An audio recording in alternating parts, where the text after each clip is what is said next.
खबर सबको थी मेरे कच्चे मकान की, खबर सबको थी मेरे कच्चे मकान की, लेकिन लोगों ने दुआओं में बरसात ही मांगी। नमस्कार, मैं दीपक कुमार सोनी आप सबका दीपक जीएस एकेडमी में बहुत बहुत स्वागत करता हूं। जिस प्रकार से हम लोग दोस्तों झारखंड सीरीज के श्रृंखला को लेकर चल रहे हैं, ठीक उसी प्रकार हम लोग मॉडर्न हिस्ट्री के श्रृंखला को भी लेकर चल रहे हैं और मॉडर्न हिस्ट्री को बड़े प्रतिबद्ध तरीके से, बहुत डिटेल्स तरीके से हम लोग पूरे करने की कोशिश कर रहे हैं। आप समर्थन करते रहें और बहुत बेहतर से बेहतर आप एक रिस्पांस दे दोस्तों, ताकि मैं आगे भी हर चीज़ का, बिहार का वीडियो ला सकूं, पॉलिटिकल साइंस का वीडियो ला सकूं, इकोनॉमिक्स का वीडियो ला सकूं, है ना। आप हमारा हौसला अफजाई करते रहे। आइए मॉडर्न हिस्ट्री के कड़ी में आज हम लोग उस चैप्टर को शुरू करने जा रहे हैं जो मील का पत्थर मानी जाती है आपके तैयारी के लिए, और 1857 की क्रांति की हम लोग शुरुआत करेंगे आज। 1857 की क्रांति से अगर हम समझें तो 1857 की क्रांति वो चैप्टर है जहाँ से हम लोगों ने स्वाधीनता आंदोलन को शुरू कर दिया, है ना। अगर हम बात करें 1857 के क्रांति को, है ना, तो यह संपूर्ण भारत में व्यापक रूप में फैला। पहले सबसे पहले इसकी पृष्ठभूमि जानेंगे, फिर कारण जानेंगे। एक दो वीडियो में आपको पूरा का पूरा 1857 की क्रांति पढ़ा दिया जाएगा विथ कंसेप्ट। आप बड़े अच्छे से ध्यान में रखिएगा। हो सके तो आज का वीडियो थोड़ा लंबा जाए, लेकिन आप बहुत बेहतर तरीके से इसको पढ़ते चलिएगा दोस्तों। आइए जानते हैं 1857 की क्रांति के बारे में। तो देखिए 1857 की क्रांति से पहले जैसे सबसे बड़ा सवाल उत्पन्न ये होता है कि क्या 1857 की क्रांति को ही हम लोग भारत का पहला स्वतंत्रता संग्राम क्यों कहते हैं, जबकि 1857 की क्रांति से पहले भी बहुत सारे विद्रोह हो चुके थे। जैसे वेल्लोर विद्रोह 1806 में तमिलनाडु में बताया मैंने आपको, पीछे के क्लास में है। यदि आप नहीं पढ़े हुए हैं तो डिस्क्रिप्शन में लिंक दिया हुआ है दोस्तों, आप जाके वहाँ से पढ़ सकते हैं। पूरा का पूरा प्लेलिस्ट बना हुआ है ना। 1857 की क्रांति से पहले वेल्लोर विद्रोह हुआ, 1855-56 में आपका संथाल विद्रोह हुआ, उसके बाद बहुत सारा विद्रोह, कोल विद्रोह आपने देखा, भील विद्रोह आपने देखा, बहुत प्रकार के विद्रोह हुए। लेकिन 1857 की क्रांति को ही भारत का पहला स्वतंत्रता संग्राम क्यों कहा जाता है? ऐसा क्या है इस 1857 की क्रांति में जो पीछे के क्रांतियों में नहीं था, पीछे के आंदोलनों में नहीं था, है ना। तो देखिए इसमें कुछ कुछ बातें हैं जो आप लिखते चलिएगा और बड़ा अच्छा से इसका पॉइंट बनाते चलिएगा। नंबर एक तो ये कि 1857 की क्रांति से पहले जितने भी क्रांतियाँ हुई या पहले जितने भी विद्रोह हुए, उन सभी विद्रोह का एक अपना क्षेत्र होता था, एक अपना एरिया होता था। बस उसी एरिया विशेष में वो फैलते थे, है ना। पूरे व्यापक तौर पर भारत में कोई भी विद्रोह 1857 की क्रांति से पहले फैला नहीं, है ना। 1857 की क्रांति से पहले किसी भी प्रकार का विद्रोह पूरे भारत तौर पर, पूरे भारतवर्ष में कोई भी विद्रोह फैला नहीं, जबकि 1857 की क्रांति पूरे भारतवर्ष में फैली, है ना। दूसरा आप जाने कि 1857 की क्रांति में ना कोई हिंदू, ना कोई मुसलमान, ना कोई सिख, ना कोई ईसाई, ईसाई तो खैर हम लोगों का दुश्मन ही थे, ना कोई सिख, कुछ भी, कोई भी धर्म की विविधता नहीं थी। अगर आप बात करें तो एक तरफ आप लक्ष्मीबाई के बारे में भी जानिएगा और दूसरी तरफ बेगम हजरत महल के बारे में भी जानिएगा, यानी हिंदू मुस्लिम एकता का प्रतीक आपको दिखेगा यहाँ पर। और ऐसा किसी भी क्रांति में नहीं था, ऐसा किसी भी विद्रोह में नहीं था, है ना। अगर बात करेंगे तो एक तरफ नाना साहेब भी लड़ रहे थे, मराठा पेशवा, और दूसरी तरफ बहादुर शाह जफर बेचारे 80 साल के बूढ़े होकर के भी लड़ाई कर रहे थे, अपने हक की लड़ाई कर रहे थे, अपने भारतवर्ष को बचाने की लड़ाई कर रहे थे, है ना। तो ये तो दूसरा था कि हिंदू मुस्लिम एकता यहाँ पर झलका, और हिंदू मुस्लिम एकता झलकने के कारण और पूरे भारत में व्यापक तौर पर फैलने के कारण दोस्तों, है ना, इसको भारत का पहला स्वतंत्रता संग्राम भी कहा जाता है 1857 की क्रांति। लेकिन आइए हम लोग कुछ कुछ पॉइंट्स को जानते हैं। आज तो हम लोग इसके कारण को पढ़ेंगे कि इसके कारण क्या क्या हुए, 1857 की क्रांति के कारण क्या क्या हुए, रीज़न क्या क्या हुआ कि इतना व्यापक तौर पर विद्रोह हुआ और इतने व्यापक तौर पर विद्रोह होने के बाद आगे बढ़ाई, है ना। तो आइए जानते हैं सबसे पहले कुछ इसका परिचय हम लोग जानने कि इसको अन्य नाम से भी जाना जाता है, जैसे सिपाही विद्रोह इसी को कहते हैं, सैन्य विद्रोह इसी को कहते हैं, भारत का पहला स्वतंत्रता संग्राम, जैसा कि मैंने आपको बता दिया, है ना। इस समय मुगल बादशाह कौन थे 1857 की क्रांति के समय? बहादुर शाह द्वितीय, इन्हीं को बहादुर शाह जफर के नाम से जाना जाता है दोस्तों। गवर्नर जनरल थे लॉर्ड कैनिंग। आपको याद रखना, देखिए बड़ा अजीब क्वेश्चन यहाँ से पूछ देता है, कभी कभी कंफ्यूजन कर देगा कि गवर्नर जनरल कौन थे। तो आपको दिखेगा कि लॉर्ड डलहौजी का भी कार्यकाल 1856 तक है, 1857 तक है, लेकिन 1857 की क्रांति जिस समय हुई उस समय लॉर्ड डलहौजी बदले जा चुके थे। लॉर्ड डलहौजी का ट्रांसफ़र हो चुका था, उनको लंदन बुला लिया गया था, है ना। और लॉर्ड कैनिंग, ये लॉर्ड कैनिंग से आपको एक बड़ा अच्छा क्वेश्चन पूछेगा कि 1857 की क्रांति के समय इंग्लैंड के जो प्रधानमंत्री थे वो पामस्टन थे। कौन थे दोस्तों? पामस्टन थे। और पामस्टन के बड़े पुत्र ही थे लॉर्ड कैनिंग। एक बार यूपीएससी के एग्जाम में इस चीज़ को रिपीट किया है कि पामस्टन, है ना, 1857 की क्रांति के समय में ब्रिटेन के प्रधानमंत्री क्यों थे, यूनाइटेड किंगडम के, तो वो पामस्टन थे। और पामस्टन के बड़े बेटे थे लॉर्ड कैनिंग, जिन्होंने गवर्नर जनरल का पोस्ट को अपने पास किया था लॉर्ड डलहौजी के पास, है ना। बात देखिए, इस क्रांति का प्रतीक चिन्ह क्या था? रोटी और कमल का फूल। देखिए प्रतीक चिन्ह आप समझिए, रोटी और कमल का फूल। यानी जहाँ पर आंदोलन को बढ़ाना रहता था, जैसे लगता था आंदोलनकारियों को कि अरे यहाँ पर आंदोलन दब गया, यहाँ पर आंदोलन दब गया, तो वो रोटी और कमल का फूल लेकर पूरा गांव में घुमा देते थे। अंग्रेज समझ ही नहीं पाता था कि चला रोटी और कमल का फूल घुमा रहा है इन लोग रे बाप, है ना। लेकिन उन लोगों को क्या मालूम है कि यही वाला रोटियाँ उन लोगों को फिर देगा लाठी लाठी करके, है ना। इसका प्रतीक चिन्ह रोटी और कमल का फूल था। जिस गांव में रोटी और कमल का फूल सम्मिलित रूप से घुमा दिया जाता था, वो समझ जाते थे कि अब 1857 की क्रांति की लहर यहाँ तक पहुँच चुकी है, और गांव वाले भी समर्थन में हो जाते थे जिनको जिनको समर्थन करना था, है ना। एक बड़ा इंपॉर्टेंट क्वेश्चन यहाँ से पूछेगा कि रोटी और कमल का फूल ही प्रतीक चिन्ह होगा, इसका निर्धारण किसने किया था? तो स्वामी दयानंद सरस्वती ने किया था। ये बहुत इंपॉर्टेंट रहेगा। देखिए इसकी प्रस्तावित तिथि क्या थी? 31 मई 1857 थी, लेकिन जल्दबाजी में आकर के, और चूंकि उस समय की मांग थी, इसको शुरू कर दिया गया 10 मई 1857 को मेरठ से। मेरठ उत्तर प्रदेश में दोस्तों 34वीं रेजिमेंट के द्वारा। आपको याद रखना है 1857 की क्रांति की शुरुआत। आप टेंशन ना लें, आप दिक्कत ना करें। आपको अगर लग रहा हो कि कंसेप्ट नहीं दे रहे हैं, सिर्फ पॉइंट वाइज बता रहे हैं, तो आगे कंसेप्ट है दोस्तों। ये तो परिचय है, अभी परिचय आपको जान लेना है। ध्यान दीजिएगा कि 10 मई 1857 को मेरठ से प्रारंभ हो गई है, और 34वीं रेजिमेंट के द्वारा ये की गई थी, मेरठ के सैनिकों के द्वारा ये प्रारंभ कर दी गई थी, है ना। आपको याद रखना है यहाँ पर। इसके राष्ट्रीय नेतृत्वकर्ता बहादुर शाह जफर ही थे। सारे सैनिकों ने बोला कि हुजूर आप यहाँ के बादशाह हैं, आप चूंकि 80 वर्ष के वृद्ध भी है, लेकिन आपके पास अनुभव तो है, आप अपने अनुभव से इस सेना का नेतृत्व करें हुजूर। और राष्ट्रीय नेतृत्वकर्ता यानी नेशनल लीडर आप ही बने, और बहादुर शाह जफर ही नेशनल लीडर थे। और इसका सेनापति एक तरह से करो कमांडर इन चीफ अगर बोला जाए इस क्रांति का, तो जनरल बख्त खान थे। ये बहादुर शाह जफर के भी सेनापति थे, तो बहादुर शाह जफर ने इन्हीं को सेनापति नियुक्त कर दिया कि जनरल बख्त खान ही क्या होंगे? सेनापति होंगे 1857 की क्रांति के।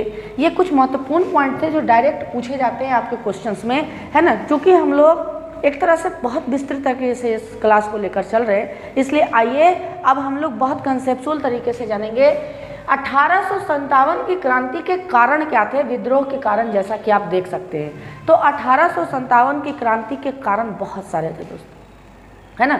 और उन सभी कारणों से क्वेश्चन आने की संभावना 100% रहती है। उन सभी कारणों को आप जानिएगा और बेहतर तरीके से आप नोट्स बनाते चले। वीडियो को पॉज कर करके देखें और बेहतर तरीके से नोट्स बनाते चले, है ना। ज़्यादा से ज़्यादा समर्थन करें ताकि आगे बहुत अच्छे अच्छे वीडियोस लाए जा सके, रेगुलर लाए जा सके। याद रखिएगा। यहाँ देखिए सबसे पहला अगर हम कारण का बात करें तो सामाजिक और धार्मिक कारण था, है ना। देखिए एक चीज़ आप जानिए, ठीक है, दो चीज़ पर अगर व्यक्ति का प्रहार होता है ना, तो वो व्यक्ति बड़ा उग्र रूप से उठता है ना। और इसी दो चीज़ पर प्रहार किया अंग्रेजों ने। कौन से दो चीज़ थे वो? एक तो इनके धर्म पर प्रहार किया, दूसरा इनके पेट पर प्रहार किया, जो कि आर्थिक कारण में आप जानिएगा। आइए हम सभी कारणों को बारी बारी से समझते हैं कि सामाजिक और आर्थिक कारण, धार्मिक कारण क्या थे। देखिए सामान्य सेवा भर्ती अधिनियम, अच्छा से समझिएगा इसको और नोट डाउन करते चलिएगा। क्या था ये सामान्य सेवा भर्ती अधिनियम? 1856 में लॉर्ड कैनिंग के द्वारा इस भर्ती अधिनियम को लाया गया था। अब इसके तहत लॉर्ड कैनिंग ने क्या कहा कि जो भी भारतीय सैनिक अंग्रेजी सेना में भर्ती होना चाहेंगे या भर्ती होंगे, क्योंकि देखिए मजबूरी भी थी भारतीयों की, है ना, भारतीयों की मजबूरी भी थी कि वो भर्ती हों। आजीविका भी तो चलाना है ना दोस्त। आजीविका अगर नहीं चलाएगा तो कैसे बाल बच्चा को पोसेगा, है ना। और भारत के पास उतना साधन तो था नहीं कि हर आदमी के पास खेती ही हो, बेचारा खेती करके लगान भी दुनिया भर का हो इसने, है ना। तो इन लोगों ने क्या किया कि कई भारतीय होते थे वो स्वेच्छा से ज्वाइन करते थे ब्रिटिशों की, आपकी क्या कहते हैं, ब्रिटिशों का सेना को ज्वाइन करते थे।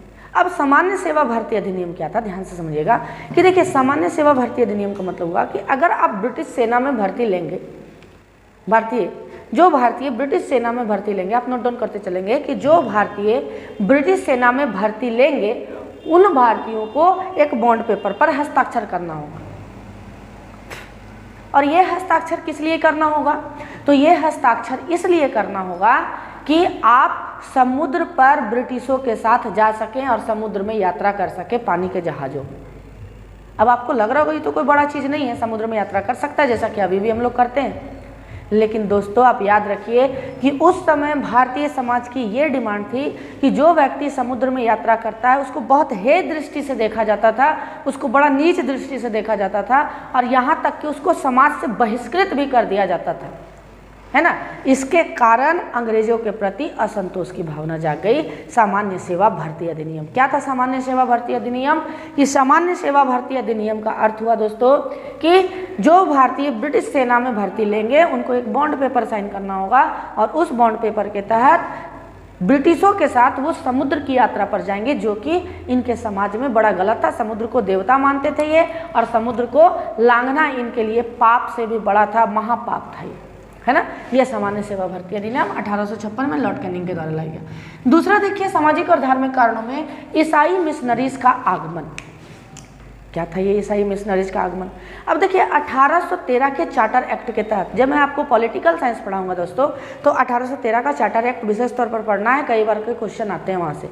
1813 के चार्टर एक्ट के तहत, है ना, इन लोग क्या कर दिया, पागल जैसा नियम लागू किया। इन लोग बोला कि अब ईसाई मिशनरीज कहाँ जा सकती है, भारत जा सकती हैं। ले यानी कहने का अर्थ है कि अब ईसाई मिशनरीज का मतलब होता है कि ईसाई धर्म का प्रचार प्रसार करने वाले पादरियों का समूह अब भारत जाएगा और ईसाई धर्म का प्रचार प्रसार करेगा। अब इन लोगों ने इतना खतरनाक टाइप से लोभ दिया, बोला कि अरे तुम लोग धोती वोती काहे बांधता है, देखो हम सटाक चढ़ाते हैं, पैंट और पैंट पहन लेते हैं। हम लोगों की भारतीय संस्कृति क्या थी, धोती पहनना, कुर्ता पहनना, कितना कंफर्टेबल, सब देने से हवा जा रहा है, समझिए आप इस बात को, सब देने से हवा जाता था, बहुत कंफर्टेबल होता था। आज भी धोती कुर्ता आप समझिए बूढ़े लोग पहनते हैं, है ना। लेकिन जो मॉडर्न युग के लड़के थे उस समय, वो बोला कि देखो ना धोती वोती बांधने का कोई झंझटे नहीं है, पट मरी चढ़ाना है और बटमुआ बांध लेना है और बेल्ट उल्ट लगा लेना। बेल्ट बांधिएगा तो और सुंदर दिखते हैं, है ना। बेल्ट उल्ट पूरा बांध लेना है और पूरा बेल्ट बांधेंगे तो और सुंदर दिखेंगे, है ना। बोला कि देखो कुर्ता उर्ता नहीं पहनना, एक ढीला ढाकर पहन ले बाबू, है ना, एक ढीला ढाकर पहन ले, ढीला ढाकर नहीं पहनना, है ना। शर्ट ना पहनो, गंजी पहनो, देखो मॉडर्न एकदम पूरा खतरनाक पीटर इंग्लैंड वाला लाया है। यानी कि इन लोगों को ऐसा ऐसा चीज का लोभ दिया गया, ऐसा ऐसा चीज जिससे मॉडर्न युग में, है ना। उन लोग बोला कि दो यार तुम लोग इतना पूजा पाठ करता है यार, नर बलि देता है, ये बलि देता है, वो बलि देता है, इस दिन उपवास रखो तो वो दिन नहीं खाओ, वो दिन मीट नहीं खाओ, तुम ईसाई धर्म को अपना लो, हफ्ता भर मीट खाओ, लेग पीस भी खाओ साथ में, है ना। यानी जो बाहर से जो धर्म आए थे ईसाई धर्म, वो मॉडर्न युग के लड़के को, 1856 के लड़के को जो थे उस समय, जो नए लड़के थे, उनको बड़ा ज़्यादा प्रभावित किया और उन लड़कों का रुझान ईसाई धर्म की तरफ होने लगा, है ना। इससे सबसे ज़्यादा असंतोष पैदा हुआ उन बुजुर्गों को और उन माता पिताओं को जो नहीं चाहते थे कि हमारी भारतीय संस्कृति खराब हो और हमारा भारतीय संस्कृति पर असर हो पाश्चात्य सभ्यता का, जिसके कारण इससे भी असंतोष बहुत ज़्यादा पैदा हुआ, है ना। भारतीय धर्म में हस्तक्षेप, जैसा कि अभी आपको बताएं कि भारतीय धर्म में हस्तक्षेप किया, जो अभी नहीं बताएं कि पूरा एकदम दूध कहियो शराब पी सकता है, कहियो दारू पी सकता है, ये कर सकता है, वो कर सकता है, हम लोग में कुछ नहीं करना है, खाली ऐसे ऐसे ऐसे ऐसे कर लो, हो गया खेल खत्म, पूजा हो गया, उतने में खैले पी ले जाओ, मीट भी खा के जाओ, मुर्गा भी खा के जाओ, ऐसे ऐसे करो, 3 जगह ऐसे ऐसे करो और खेल खत्म हो गया, पूजा हो गया। उतना दिमाग का लगाना है, पूजा नहीं करना है ना। तो है ना, तो इससे भी बहुत ज़्यादा प्रभावित हुआ और इससे भी असंतोष पैदा हो गया उन माता पिताओं में जो अपने बच्चों को पाश्चात्य सभ्यता की तरफ नहीं ले जाना चाहते थे, है ना। अब आइए हम लोग दूसरे कारण में जानते हैं, राजनीतिक कारण। देखिए दोस्तों, राजनीतिक कारण में मैंने पिछले कक्षाओं में पढ़ा रखा है इन सब चीज़ों को, आप जाके कक्षाओं को देखें, नीचे प्ले लिस्ट में लिंक दिया हुआ है, डिस्क्रिप्शन में लिंक दिया हुआ है प्ले लिस्ट का, आप देखें। देखिए गोद निषेध प्रणाली, राजनीतिक कारण में क्या था, गोद निषेध प्रणाली, इसी को चूक का सिद्धांत, व्यप्ता का सिद्धांत, डॉक्ट्रिन ऑफ लैप्स, है ना, इसी को कहा जाता है गोद निषेध प्रणाली। मैंने पढ़ाया है, लेकिन फिर भी यहाँ पर आप समझ ले कि गोद निषेध प्रणाली क्या था। ये लॉर्ड डलहौजी के द्वारा लाया गया था 1848 में। और लॉर्ड डलहौजी ने क्या कहा कि देखो भाई, जिसका अपना बेटवा नहीं है है ना। जिसका अपना बिटवा नहीं है वो सीधा सीधा हम ही को बिटवा बना लो और हम ही को शासन करने दो, हमारे ही क्षेत्र में आ जाएगा पूरा का पूरा आपका, है ना, आपके पास नहीं रहेगा। तो सबे बोला कि अगर हमारा बिटवा नहीं है तो हम दूसरा का बिटवा को अपना बिटवा नहीं बना ले और उसी को शासन बना दे, शासक बना ले हम। लॉर्ड डलहौजी बोला no, it is not possible, है ना। यानी कि गोद लेने पर प्रतिबंध लगा दिया। बोला कि नहीं, अगर आप गोद लेते हैं अपना किसी बच्चा को तो वो शासक नहीं बन सकता। अगर आपका कोई पुत्र नहीं होता है तो वो शासन का क्षेत्र किसके अंदर आ जाएगा, हमारे अंदर आ जाएगा। यही गोद निषेध प्रणाली थी और विशेष तौर पर मैंने पढ़ा रखा है पीछे क्लास में, आप जाकर देखें। नाना साहब की पेंशन पर रोक, ये सब तो और पगला था। पेंशन पर आपको बताएं कि मराठा पेशवा पेंशन पर चले गए थे बाजीराव द्वितीय के बाद, है ना। पेंशन पर रोक लगा दिया। बोला कि जाओ पेंशन उनशन नहीं देंगे रे, पेंशन कौन ची का देंगे, साला बैठल बैठल खाता है खाली। नाना साहब को बोल दिया। नाना साहब अकबका के बोले ठीक है रुको, कोई क्रांति होने दो, हम तुम लोगों को एकदम दिखाइए देते हैं दिलीप कुमार वाला क्रांति, है ना। मौका मिल गया इनको 1857 का क्रांति में, नाना साहब भी कूद गए, पेंशन पर रोक लगा दिया तो, है ना। अवध का विलय, देखिए अवध का विलय कैसे किया गया। 1856 में इसने क्या किया कि अवध के अंतिम नवाब वाजिद अली शाह को कैद में डाल दिया। अब जब वाजिद अली शाह को कैद में डाल दिया तो इनका छोटका लड़का था, नाम था बिरजिस कादिर, और इन्हीं की पत्नी का, वाजिद अली शाह की पत्नी का ही नाम था बेगम हजरत महल, है ना। और बेगम हजरत महल को क्या कहा कि बोला कि देखिए आपका 11 साल का तो लड़का है, ये है 11 साल का लड़का कहाँ चलाएगा जी, सब कुशासन कर रहे हैं आप शासन ठीक तरह से नहीं चला रहे, अब ब्रिटिश के अंडर होगा। कुशासन का बहाना बनाकर अवध का विलय करवा लिया। मैंने पिछली कक्षाओं में पढ़ा रखा है, आप जाकर देखिए। पंजाब का विलय 1849 में मैंने बताया कि आंग्ल सिख युद्ध के बाद पंजाब पूरी तरह से किसके अधीन हो गया, ब्रिटिशों के अधीन हो गया। और जो अंतिम शासक बचे दिलीप सिंह और उनकी माता बेगम जिंदन, उनको लंदन भेज दिया गया कि जाइए बाबू पेंशन लेके और वहीं पर लंदन में पढ़ाई कीजिए वहीं पर ही। अब राजा उजा आप नहीं रहे, खाली कहलाने के लिए राजा साहब है, नो राजा साहब, आप भिखारी साहब हैं, है ना। आप लंदन में जाकर भीख मांगिए। इस तरह से पंजाब का विलय। तो ये सब देखता था लोग, ये सब सुनता था तो उन लोगों में असंतोष का भावना जागता था ना, लेकिन किसी को कहने का अति नहीं था। देखिए आप समझिए कि एक क्लास में बड़ा खड़ूस टाइप का इंसान है, बड़ा खड़ूस टाइप का टीचर है, सबको डर है उससे, कोई उसके खिलाफ आवाज़ नहीं उठा रहा है ना। लेकिन एक आदमी अगर आवाज़ उठाएगा ना तो उसके समर्थन में सब हो जाएगा। बस यही चीज़ यहाँ भी हुआ कि 1857 की क्रांति जो हुई वो माचिस का तिल्ली का काम किया और सभे के सभे मिल गया 1857 की क्रांति में। नाना साहब बोला कि हमको भी पेंशन नहीं दिया था, हम भी लड़ेंगे। झांसी की रानी बोली, रानी चेन्नम्मा बोली हमको भी नहीं, मेरा बिटवा को नहीं बैठा रहा है, तो बिटवा पीछे बांध दिए कि दामोदर राव नेवालकर का पूरा एकदम गर्दा किस्म से एकदम लड़ी एकदम। कंगना रनौत का फिल्म आप लोग देखे होंगे, मणिकर्णिका, है ना, तो उसमें बताया गया है। ध्यान दीजिएगा। अगला जो कारण था दोस्तों वो सैन्य कारण में आइए। देखिए डाक शुल्क को 2 पैसे कर दिया। जैसे ही लॉर्ड कैनिंग बैठा ना, इसने कर दिया कि बोला कि बॉस अगर आपको जो भारतीय सैनिक थे, ब्रिटिशों के लिए ऐसा कोई नियम था, कोई नियम नहीं है ब्रिटिशों के लिए, सब भारतीयों के लिए, है ना। बोला कि आपको किसी भी पत्र को भेजने पर डाक शुल्क लगेगा 2 पैसा। आप भी आज देखते होंगे कि अगर आपको पोस्ट ऑफिस से कुछ भेजना होता है तो आपको टिकट चिपकाना होता है कुछ रुपया का, डाक टिकट, है ना। तो डाक शुल्क बोला 2 पैसा लगेगा। आप एगो लेटर भेजिए 2 पैसा आपको पैसा लग जाएगा। बोला कि सला हम लोग खट रहे हैं आप ही का पास, हम लोग भेजेंगे चिट्ठी, चिट्ठियों भेजने नहीं दीजिएगा आप, 2 पैसा का पैसा लगेगा उसमें। हम लोग रोज़ रोज़ 10-12 को चिट्ठी भेज देते थे, कैसी हो, कहाँ हो, खाना खाया कि नहीं है। अब एक ही को लेटर में सब लिख के भेज दें, खाना खाया कि नहीं और नहाया कि नहीं। यानी कहने का अर्थ है दोस्तों कि भारतीयों का जितना तरह से शोषण होना था इन लोगों ने किया उतना टाइम तक, है ना। और डाक शुल्क लगा दिया कितना, 2 पैसे। ये क्वेश्चन पूछा जाएगा आपसे कि डाक शुल्क ब्रिटिश सैनिकों पर कितना, भारतीय सैनिकों पर कितना लगता था, 2 पैसे। इनके प्रतीक चिन्हों पर रोक लगा दिया। प्रतीक चिन्ह मतलब बोल दिया हिंदू है बाबू, हिंदू अपना घर में है, तिलक उलक लगा के तुम सेना में भर्ती नहीं हो सकता है, नहीं तिलक लगा सकता है, टिक्का नहीं लगा सकता। अब हिंदुओं का पहचान है तिलक लगाना। बोले सलाम मर जाएंगे लेकिन टिक्का कैसे नहीं लगाएंगे, माँ शेरे वाली का भक्त है हम, है ना। मुसलमान को बोला दाढ़ी नहीं रखना है, खिसिया गया, बोला हम लोग कैसे दाढ़ी ऐसे ऐसे करेंगे, हमेशा दाढ़ी कटवा दीजिएगा। तो सिखों को बोल रहा है कि दाढ़ी नहीं रखना है, सिखों का दाढ़ी 5 काम में आ जाता है, केस उन लोग को रखना जरूरी है सिख धर्म के अनुसार।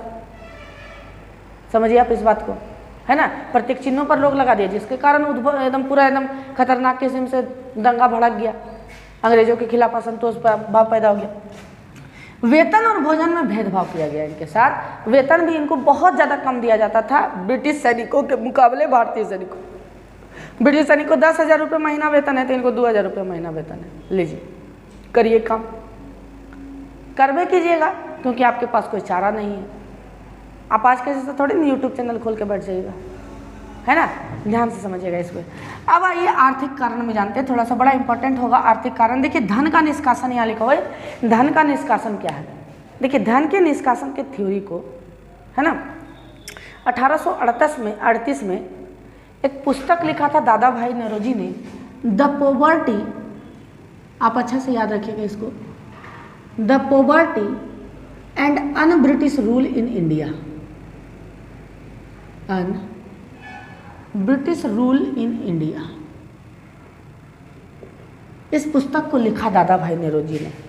और दादा भाई नौरोजी ने 1868 में जब इस पुस्तक को लिखा the poverty and un British rule in India, तो उसमें बताया कि प्रत्येक भारतीय का सालाना जो राष्ट्रीय आय है ना, प्रति व्यक्ति आय, वो 20 रुपया एक साल का है। प्रत्येक भारतीय 20 रुपया एक साल में कमाता है। आप इसी से अंदाजा लगा लीजिए कि भारतीयों की स्थिति कैसी थी उस समय, है ना। और इस धन के निष्कासन सिद्धांत को 1868 में इसी पुस्तक के माध्यम से दादा भाई नौरोजी ने दिया। और इस धन के निष्कासन को इन्होंने अनिष्टों का अनिष्ट कहा था। आपसे क्वेश्चन पूछेगा कि किस सिद्धांत को दादा भाई नौरोजी ने अनिष्टों का अनिष्ट कहा था, तो धन के निष्कासन के सिद्धांत को दादा भाई नौरोजी ने अनिष्टों का अनिष्ट कहा था। 1868 में ये पुस्तक रिलीज हुई थी, the poverty and un British rule in India.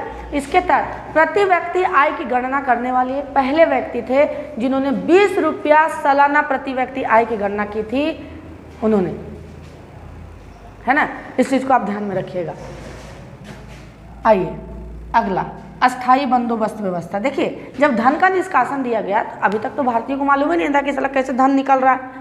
एकदम ब्रिटिश निकाल के लेके चल रहा है, पूरा एकदम गर्दा लेके चल जा रहा पूरा खतरनाक तरीके से। अभी तक तो इन लोगों को मालूम नहीं था। लेकिन जैसे ही दादा भाई नौरोजी ने बोला कि अरे तुम लोग 20 रुपया एक साल में कमा रहा रे, और उन लोग 2,000 रुपया एक ही महीना में कमा ले रहा है, इन लोग का पीछे और भावना भड़क गया। जब तक आदमी को पता नहीं रहता सब ठीक होता है, जब आदमी को पता लग गया तो भावना भड़क ही नहीं गया, है ना। तो इस तरह से ये भी कारण था 1857 की क्रांति का। अस्थायी बंदोबस्त, दोस्तों आपको बताएं कि अस्थायी बंदोबस्त के तहत आपको पीछे पढ़ाए हैं, प्लेलिस्ट में आप जाके देखिए, सब क्लास आपको मिलेगा, डिस्क्रिप्शन में लिंक है उसका। अस्थायी बंदोबस्त बताया कि 1793 में इसको लॉर्ड कॉर्नवालिस के द्वारा लाया गया था। अब इसके तहत टैक्स वसूलने का अधिकार जमींदारों को दे दिया गया। अब जमींदारों पर सूर्यास्त नियम भी लागू था, सनसेट लॉ आपको बताए थे। सूर्य के ढलने से पहले पैसा जमा कर देना। अब चूंकि जमा करना है, जमींदारों पर भी गाज गिरेगा, उनकी जमींदारी छीन सकती है, इसलिए ये किसानों पर पूरा ज़्यादा कठोरता से कर वसूली करते थे। चलो जितना ब्रिटिश नहीं मारता था उतना इन लोग मारता था किसानों को, है ना। जिसके कारण भी किसानों में क्या आ गया, आक्रोश उत्पन्न हुआ, और वो 1857 की क्रांति में दिखेगा आपको, ठीक है। कुटीर उद्योग और लघु उद्योग का पतन होना, धीरे धीरे अंग्रेज क्या औद्योगिकीकरण की तरफ बढ़ रहे थे, और सारा का सारा कच्चा माल ही उठा कर लेके चल जाते थे लंदन, और वहीं से बना के लेके आते थे, जिसके कारण से कुटीर उद्योग और लघु उद्योग समाप्त होते चले गए। आप समझिए इस बात को कि अगर मशीन से बना हुआ कपड़ा जो कि बहुत अच्छा भी लगता है, जैसे समझिए हाथ से बिना हुआ स्वेटर, अभी ठंडा का टाइम भी आ रहा है, हाथ से बिना हुआ स्वेटर और एक मशीन से बना हुआ स्वेटर, हाथ से बिना हुआ का दाम है 1000 और मशीन से बना हुआ का दाम है 500। दिखने में भी अच्छा मशीन वाला, और हाथ से बना हुआ दिखने में भी उतना बढ़िया नहीं, दमो बेसी है हाथ से बना हुआ वाला का, इसका कम है। आप लेना किसको पसंद कीजिएगा? आप लेना पसंद कीजिएगा मशीन वाला, है ना। जिसके कारण भारतीय व्यापारियों का सामान बिकने ही नहीं लगा, छोटे छोटे उद्योग में जो निर्मित करते थे बेचारे। और जब सामान बिकने नहीं लगा दोस्तों, तो आप इस चीज़ को ध्यान में रखिएगा, ये उद्योग धीरे धीरे धराशायी होते चले गए, खत्म होते चले गए, है ना। अब आइए हम लोग मेन कारण के बारे में जानते हैं 1857 की क्रांति की, जिसको तत्कालीन कारण कहा जाता है। यानी बारूद का ढेर जमा हो गया इन सभी कारणों से, बस तिल्ली का काम करेगा कौन? ये तत्कालीन कारण इसी को कहा जाता है। आप देख सकते हैं यहाँ ब्राउन बेस से इनफील्ड लिखा हुआ है। यहाँ समझिए तत्कालीन कारण क्या था। तत्कालीन कारण था 1857 की क्रांति की, है ना। कहा जाता है कि 1857 की क्रांति से पहले, 1857 से पहले एक ऐसा कारतूस यूज किया जाता था जिसका नाम था ब्राउन बेस। ब्राउन बेस, वो बेस था, इनफिल्ड खराब था, है ना, ब्राउन बेस। अब ब्राउन बेस में क्या होता था कि उसमें हाथ से नोच के और कारतूस को डाला जाता था, बारूद को डाला जाता था, फिर गोली चलाया जाता था। लेकिन इनफील्ड में क्या था कि इसके कारतूस इतने मजबूत होते थे कि उसका किल्ली खींच करके, निब जिसको बोलते हैं, उसको खींच करके मुंह से और उसके बाद डाला जाता था। अब देखिए निब में चिकनाई के लिए किया कहा जाता था। इन लोग देखिए कितना पगला इन लोग है, बेवकूफ़ है ना, कितना सातिर भी बोलिए इन लोग को कि इन लोग क्या करता था कि उस कारतूस में सुअर का चर्बी और गाय का चर्बी लगाता था, है ना, और गाय का चर्बी वाला कारतूस हिंदुओं में बांटता था, हिंदू सैनिकों में, और सुअर का चर्बी वाला कारतूस मुसलमान सैनिकों में बांटता था। अब बेचारन मुँह से कबाड़ रहा, सुअर खाना मुसलमान में हराम है, गाय खाना हिंदू में हराम है ना। अब इन लोग जब चर्बी को टच कर रहा है ना, तो अभी तक तो पता नहीं चला, आगे मैं बताऊंगा मंगल पांडे के बारे में, उनको पता चला। जब उनको पता चला तो आग की तरह ही फैल गया, बोला कि साला बताओ तो मुसलमान को दे रहा है सुअर वाला चर्बी वाला, हिंदू को दे रहा है गाय वाला चर्बी वाला, है ना, और मुंह से खींचना पड़ रहा है। इनका धर्म क्या हो रहा था, नष्ट हो रहा था, है ना। ब्राउन बेस की जगह इनफील्ड रिवॉल्वर को शामिल किया गया था, कारतूस को, जिसके कारण इनफील्ड में क्या भरा जा रहा था, सुअर और गाय के चर्बी से युक्त कारतूस होते थे जिसको मुंह से खींचना पड़ता था, जिसके कारण इनमें भावनाएं भड़क गई, धार्मिक भावनाएं, और उसके बाद ही 1857 की क्रांति शुरू हुई। दोस्तों याद रखिएगा, तत्कालीन कारण क्या था, ब्राउन बेस के जगह इनफील्ड नामक कारतूस को सेना में शामिल करना, जिसको मुंह से खींचना पड़ता था उसके कारतूस को, और मुंह से खींचने के दौरान, है ना, सुअर और गाय का चर्बी उसमें लगा हुआ रहता था चिकनाहट के लिए, और इसी को आपको बहुत अच्छे से ध्यान में रखना है। अब ये कारण हम लोगों ने पढ़ लिया, आप अच्छे से नोट्स बनाइएगा। कल के क्लास में हम लोग पढ़ेंगे कारण के बाद, है ना, कि कहाँ कहाँ कैसे कैसे ये भड़का, कहाँ कहाँ से नेतृत्व किया, बहुत इंपॉर्टेंट रहेगा। आशा करता हूँ कि ये क्लास आपको समझ में आया होगा। बड़े शिद्दत से इसको देखें और बड़े अच्छे से देखें। धन्यवाद, दुआओं में याद रखिएगा।